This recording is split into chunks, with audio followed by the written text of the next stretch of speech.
नमस्कार साथियों, आज मैंने 4 क्वेश्चन लाया हूं और 4 क्वेश्चन अगर बात कीजिएगा तो 4 क्वेश्चन ये परीक्षा हॉल में बहुत ही अच्छी भूमिका निभाती है। ठीक है भाई, क्या कहें, 4 क्वेश्चन है और 4 क्वेश्चन का मैं तुरंत डिस्कशन देने वाला हूं। मैं बेजोड़ डिस्कशन देने वाला हूं और आपको कहीं ना कहीं आपका ये दिमाग खुल जाएगा कि ऐसा भी क्वेश्चन होता है और ऐसा क्वेश्चन में इस तरह से कैसे बना दिए, और हम आपको बताने की कोशिश करते हैं। आप हमारे साथ बने रहिए। अगर आप YouTube channel MDS study channel को अगर सब्सक्राइब नहीं किए हैं तो सबसे पहले तो आप सब्सक्राइब कर लीजिए, क्योंकि देखिए जब तक क्रमवार रूप से नहीं पढ़िएगा तब तक मजा नहीं आता है। जो भी भाई फेसबुक से हमारे साथ जुड़े हुए हैं उससे नम्र निवेदन, हाथ जोड़कर नम्र निवेदन है कि YouTube चैनल को पहले सब्सक्राइब कर लीजिए। क्वेश्चन देखिए कि मुकेश अपनी वस्तु बेचकर 10% लाभ कमाता है, उसके लागत मूल्य में 40% की वृद्धि हो जाती है और वह अपना बिक्री मूल्य 40% बढ़ा देता है, तो लाभ का नया प्रतिशत क्या होगा? भाई भाई इधर आओ। हम कहें कि मुकेश अपनी वस्तु को बेच दिया। अच्छा, वस्तु को बेच दिया तो बेच दिया, मान लीजिए कि लागत मूल्य इसका 100 रुपया हुआ और 10% लाभ पर बेचा, इसका मतलब 100 रुपया की चीज 110 में बेच दिया।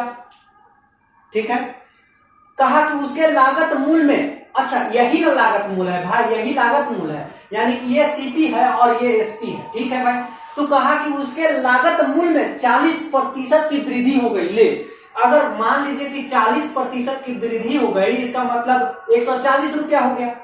100 का 40% आप निकालेंगे, वृद्धि अगर निकालेंगे तो 140 रुपया।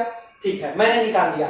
और वह अपने बिक्री मूल्य में, बिक्री तो यही कर रहा है भाई, और बिक्री मूल्य में 40% बढ़ा देता, इसका मतलब इसका भी 40% बढ़ा दिया, इसका भी 40% बढ़ा दिया, तो 110 का 40% होता है 44, और 110 और 44 अगर जोड़ेंगे तो 154 होता है भाई।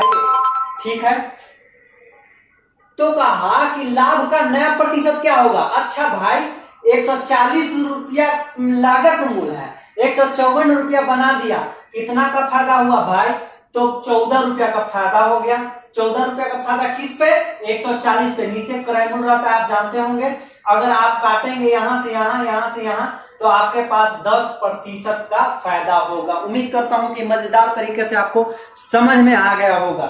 अच्छा, एक अगला क्वेश्चन है। अगला क्वेश्चन की बात मैं करता हूं आपके सामने, आपके सामने पेश करता हूं और बहुत ही इंपॉर्टेंट रोल निभाने वाली है। मैं एक मजेदार ट्रिक देने वाला। अच्छा, 20,000 रुपया का 4% की दर से 2 वर्ष का साधारण व चक्रवृद्धि ब्याज का अंतर कितना हो जाए? अच्छा, यानी साधारण ब्याज पहले निकालना पड़ेगा भाई। देख ले एक बार, पहले इसका साधारण ब्याज निकालिए और उसके बाद चक्रवृद्धि ब्याज निकाल के इन दोनों का अंतर कीजिएगा, तब मामला कहीं ना कहीं सेट करेगा। लेकिन हम वैसे नहीं करेंगे, हम डायरेक्ट लगाएंगे। ठीक है, हम डायरेक्ट क्या लगाएंगे?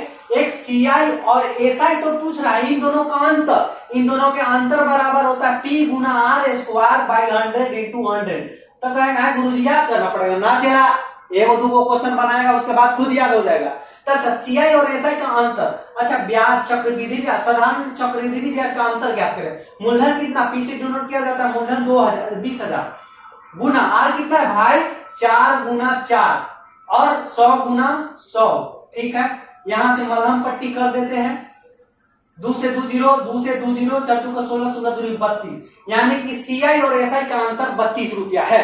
उम्मीद करता हूं कि मजेदार तरीके से आपके दिमाग में बत्ती हिल गई होगी। अच्छा, एक बात बताइए, कोई पूछा होगा, हमसे पूछता, कमेंट करके पूछता है सर कि हो सकता है साधारण और चक्रवृद्धि ब्याज का शब्द दे दे और हमसे मूलधन पूछ दे, तो हम कहें हाँ चला यही हो सकता है, मैंने क्वेश्चन लाया है, आपको घबराने की जरूरत नहीं है। अच्छा, कितनी राशि, इसका मतलब मूलधन पूछ रहा है, मूलधन कितनी राशि, तो कितनी राशि? 10% दर से 2 वर्ष का साधारण ब्याज व चक्रवृद्धि ब्याज का अंतर 50 रुपया। अच्छा, एक बात बताएं, ये तो 2 वर्ष है, यही 2 वर्ष में ये अप्लाई होगा।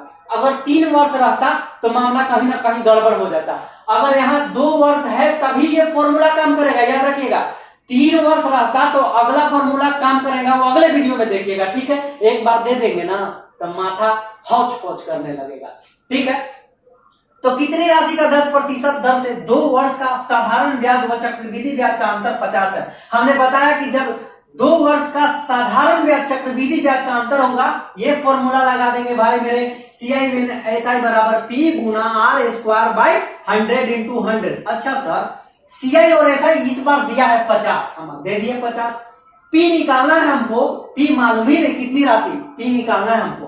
R कितना भाई 10 गुना 10 बट्टा में 100 इंटू 100 ये दे देंगे।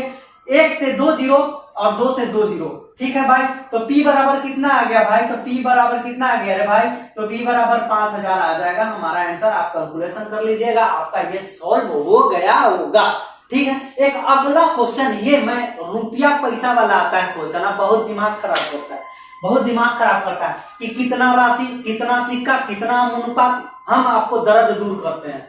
एक बैग में 216 रुपया है। अच्छा 216 रुपया है, 2:3:4 के सिक्का है, ठीक है। 1 रुपया 50 पैसा 25 पैसा। अच्छा 1 रुपया 50 पैसा और 25 पैसा, ठीक है। ये अगर बात किया जाए तो हम सिक्का के बारे में बात करेंगे तो सिक्का का अनुपात 2:3:4 दिया गया है और 216 रुपया सिक्के के अनुपात दिया गया है, सिक्का। इसका मतलब, अच्छा एक बताइए, सिक्का 2 गो है, 1 रुपया वाला है 2 गो, तो कितना रुपया होगा, 2 रुपया हो जाएगा। अच्छा 50 पैसा का सिक्का है, अब 50 पैसा का हमारे पास 3 गो है, तो 50 पैसा का 3 गो है, यानी कि 98 98 98 3 गो है, तो 1.5 रुपया होगा हमारे पास, 1.5 रुपया होगा। अच्छा 25 पैसा 58 54, हाँ 54 54 हमारे पास 25 पैसा का 4 गो है, तो कितना रुपया होगा भाई, 4 गो 25 पैसा का है, 4 गो 25 पैसा का, तो कितना रुपया होगा, 1 रुपया हो जाएगा। अच्छा तो 2 रुपया 1 रुपया 1.5 रुपया, कितना होगा, 2 और 1 3 और 3 और 1.5 4.5, और 4.5 बराबर हमारे पास 216 दिया गया है। लेकिन उतना घबराने की जरूरत नहीं है, इसके बारे में पूछा कौन भाई, कहा कि 25 पैसे के सिक्के की संख्या क्या होगा, ले मजा, 25 पैसा का सिक्का पूछ दिया, तो 25 पैसा का सिक्का कितना है भाई, 25 पैसा का सिक्का यही ना 4 है, तो 4 ऊपर लिख देंगे 25 पैसा का सिक्का, और नीचे कुल टोटल कितना है भाई, 2 1 3 4.5 आया हमारे पास, और टोटल कितना है 216, तो 216 में गुना कर देंगे मेरे भाई, 216 में गुना कर देंगे, 216 गुना करेंगे तो सबसे पहले अगर जीरो बात करते हैं, यहाँ पे लगा देते हैं